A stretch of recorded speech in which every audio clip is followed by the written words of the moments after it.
So, over the last couple of days, a interview with Dr. Fauci, President Trump's COVID expert, came out where he flat out stated that if you really want to be protected from COVID-19, face covering, mask isn't enough. You should be covering your eyes with goggles and your face with a face shield. Not just a facial covering, not just a mask, but a face shield. He was asked at one point, how was it phrased here? And the question was, when asked if we're going to get to a point where eye protection is recommended, the director of the National Institute of Allergy and Infectious Diseases responded, "It might, if you really want perfect protection of the mucosal surfaces." I want you to understand something as you think about this. This man, Anthony Fauci, this unvetted, oh I know, and everybody's like, well, he's a doctor, he heads up the National Institute of Infectious Disease, or whatever the institute is called, has said that it might.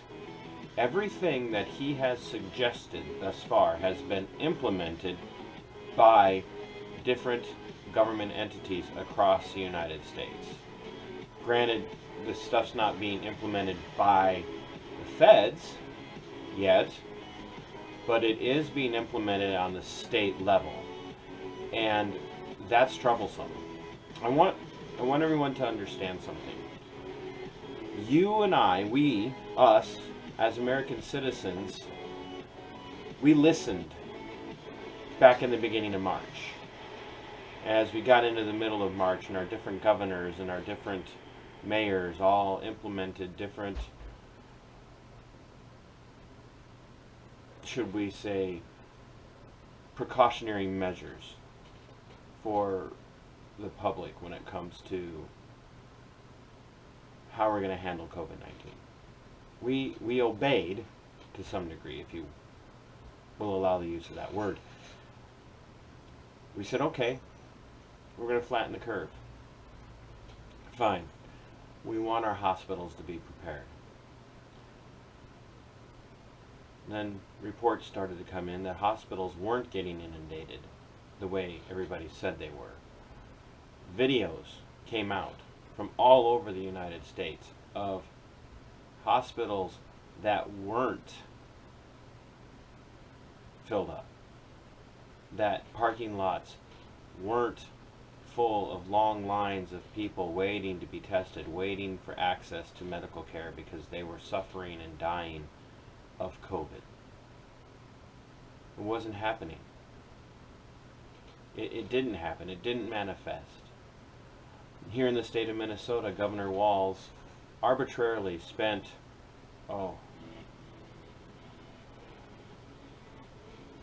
was it $7 million? $7 million on a cold storage facility that he bought from a produce company, the largest produce company in the state of Minnesota, to handle the influx of unclaimable victims of COVID-19, while our mortuaries, our not our nursing homes,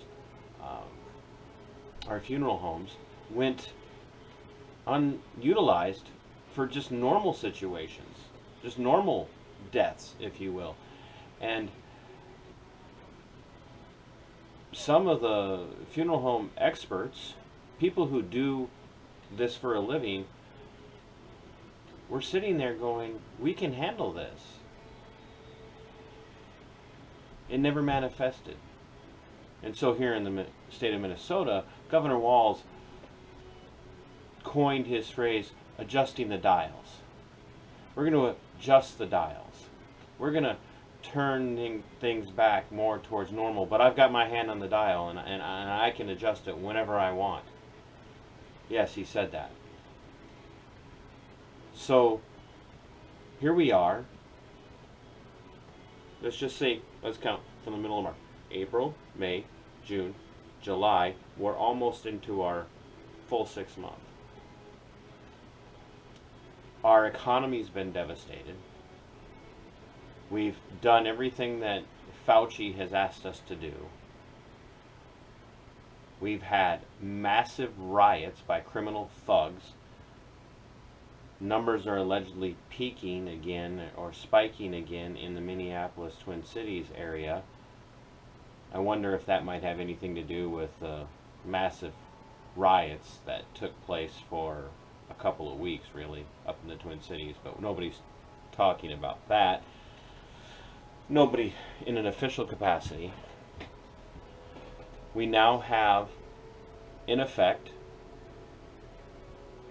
full 7 days of mandatory masking whenever you're in a indoor public space or indoor space that's not your own home. The vast majority of people are walking around compliant to that, and now the national COVID czar, Anthony Fauci, is saying that if you really want to be protected, you should put on goggles and a face shield to protect the mucous membranes of your face. Now, you're going to have to color me conspiracy theorist if you want, but I'm a little concerned about that. Not that goggles are dangerous to me. I don't necessarily see it that way. I mean, obviously we have safety goggles out there for a reason. But I'm a little concerned that it's coming. And it's going to come not because people are going to anxiously start crying out immediately for goggles. That will happen, mind you, because the face covering people, the face covering Nazis, the face covering Karens are out there. We're surrounded by them. You must mask. They're shooting people in lobbies of hotels because they're not social distancing. They're using pepper spray on people in outdoor venues in San Diego in a dog park while they're eating a picnic, or having a picnic and eating. They're yelling at a mother and her daughter and wishing, literally saying, I hope you all get sick and die. These are the people that will also try to publicly shame you, harass you for not wearing goggles. It will happen. Now, I'm not making a prophecy. I'm not giving you a prophecy. I'm not trying to predict the future, but I'm saying based on the track and based on the trend, the American people have demonstrated that they are willing to kowtow to anything that they're asked to do. Worse, they're willing to kowtow to anything they're told you will do. So here's a couple of examples. I went into a local grocery store in Rochester, Minnesota on Wednesday night, maskless. Not one staff person said a word to me. I was the only person in the store without a mask on. Everyone was wearing a mask. Everyone. Now, the pro-mask mandate people would say, well, that's great. That's exactly what we want. That's going to be effective. That's going to help us protect people. Okay. But here's what else I noticed. No one was talking. No one was speaking to each other. And now, Rochester is the third largest city in the state of Minnesota. We aren't always the friendliest group of people in the Rochester area, contrary to what the statement about Minnesota nice is. But people talk. And they'll say hi and whatnot. No one. The masked people weren't talking to each other. The masked people who were together weren't talking to each other. The masked people weren't addressing staff. Except for at the meat counter, and even there it was quiet. It was deathly quiet.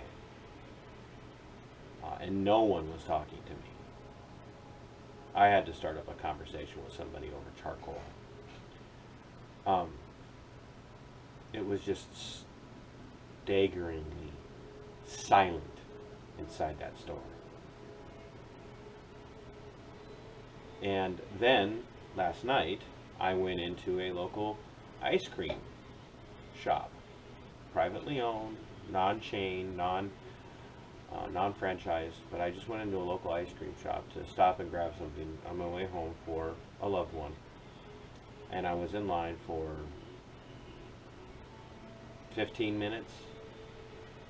And the signs clearly say everyone must wear a mask to be served, even children, and please do not harass our young staff. Now, I went in without a mask on with no intention of harassing anyone, because I'm not going to harass a staff person. Now, if a staff person challenges me and says, "No, you need to have a mask on, sir," I'll push back gently, kindly, but I'm not going to harass them about it. But the entire time I was in there, again, no one was talking except to the people as they were taking orders. Now, this is a trend anyway with everybody being on smart devices and social media. We see that a lot as people sit in restaurants and whatnot. But there's normally small talk and chit chat in line. But everybody's 6 feet apart, everybody's wearing a face covering of some sort, and no one's talking to each other. We're not communicating.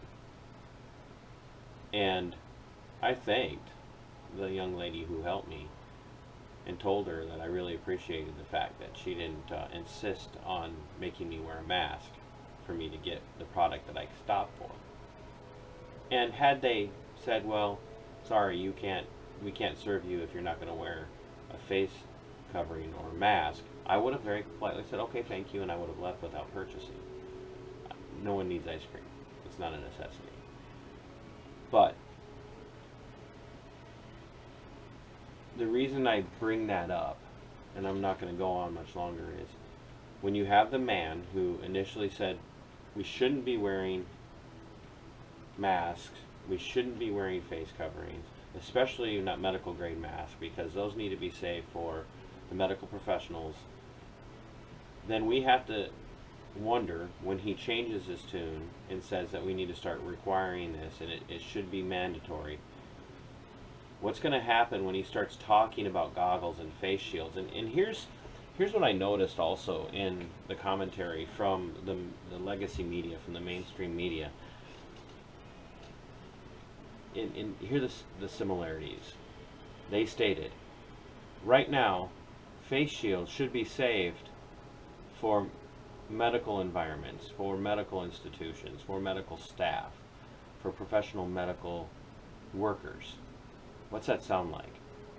It sounds exactly like the terminology that was used for masks when this all started. Save the mask for, you're okay, you're safe, don't wear a mask, save the mask for the medical workers. And now here we are, cover your face with something, anything. Even though they acknowledge that non-medical grade masks, non-medical grade face shields don't do anything in the ultimate prevention of COVID-19. They've admitted that. But now we're being told goggles and face shields. But for now, it's just a thought, just a recommendation, and save the face shield especially for medical environments. It's coming, folks. It's coming. And you'll kowtow. You'll capitulate. You'll do as you're asked. Why? Because you've proven you'll do it every step of the way so far. Every step. All the time. When are you going to say enough is enough? When are you going to say, I'm not doing this anymore? Where are you going to draw the line? Because if you've been a mask proponent this far, if you've been a mandatory mask proponent so far, and you've complied thus far, you have no grounds to refuse to put on the goggles and the face shield when they tell you to do that. You've already proven yourself compliant. You need to be aware of this, and you need to be thinking about this as it comes, because at this rate it's coming. And I hope I'm wrong. I really do. I hope that in 6 weeks I can say, I was wrong. I'll admit it. But watch as the talk about goggles and face shields ramps up, because the media is already doing it.